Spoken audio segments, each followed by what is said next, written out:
Hello বন্ধুরা, আমি আজকে একটা সত্যনারায়ণ পুজোর ভিডিও শেয়ার করলাম তোমাদের সঙ্গে। আমার বরের অ্যাক্সিডেন্ট যখন হয়েছিল 17ই জানুয়ারি, তখন মনে মনে ঠিক করলাম না আমাদের একটা পুজো দেওয়া দরকার। তো আস্তে আস্তে বাজারও শুরু করলাম।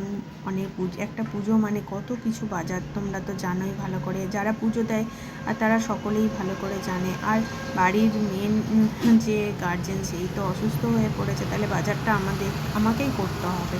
তো শুরু করলাম অল্প অল্প করে বাজার করা। তো ঠাকুরের যাবতীয় জিনিসপত্র যা ঠাকুরমশাই লিস্ট করে দিয়েছিলেন, সেগুলো সমস্ত একটা একটা করে গুছিয়ে বাজার করলাম।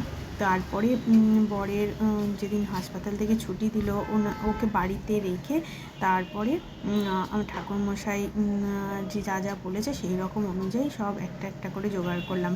আমার মাই পুজোটার জোগাড় পুরোটাই করেছে। তো সব থেকে বড় কথা যে একটা মানুষ যখন অসুস্থ হয় তখন তার পেছনে অনেক কাজকর্ম থাকে, এবং সেই কাজকর্ম করার পর সঙ্গে সঙ্গে পুজো, তার সাথে সাথে পুজো, তারপর মেয়েটার পরীক্ষাও চলছিল।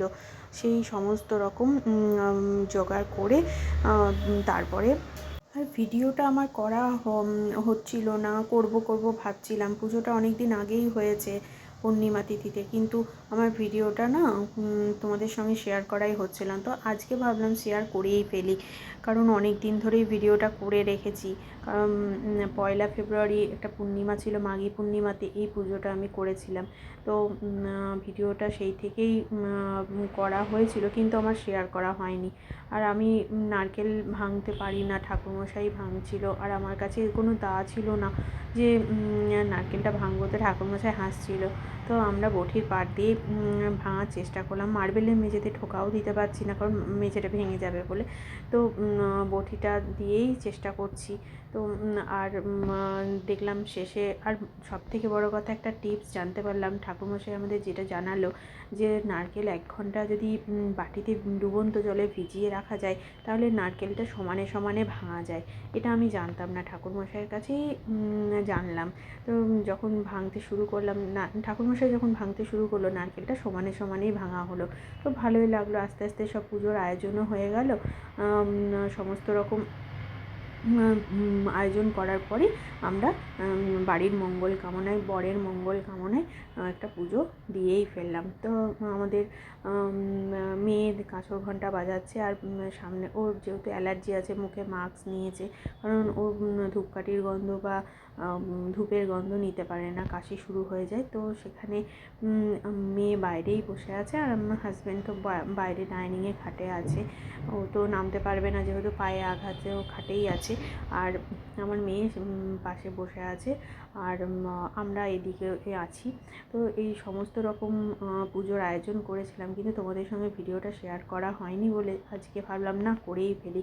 অনেক দিন আগে ভিডিওটা বানানো হয়েছিল, কিন্তু শেয়ার করা হয়নি। আর এই দেখো মলিতা জোগাড়ও করেছি, মেখে একদম রেডি করেই নিয়েছি।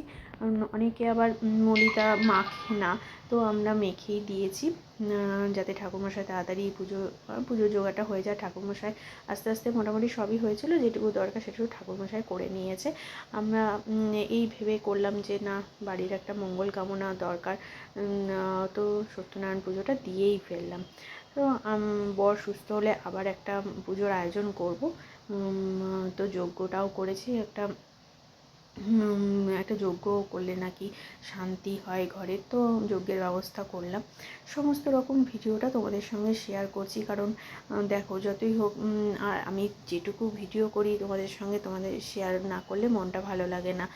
তোমরাও প্রার্থনা করো ঠাকুরের কাছে আমার হাজব্যান্ড যেন তাড়াতাড়ি সুস্থ হয়ে আবার নিজের কাজে ফিরতে পারে। তোমরা একটু ঠাকুরের কাছে প্রার্থনা করো। আমি এই মঙ্গল কামনায় পুজোটা দিয়েছি। আর তোমরা সকলে খুব ভালো থেকো, আর ভিডিওটা দেখা মাত্র ঠাকুরের কাছে প্রার্থনা করো যেন আমার বাড়ির শান্তি আবার ফিরে আসে। তো সকলে খুব ভালো থেকো। আমার ভিডিওটা এখানেই শেষ করলাম। খুব ভালো থেকো তোমরাও। বাই।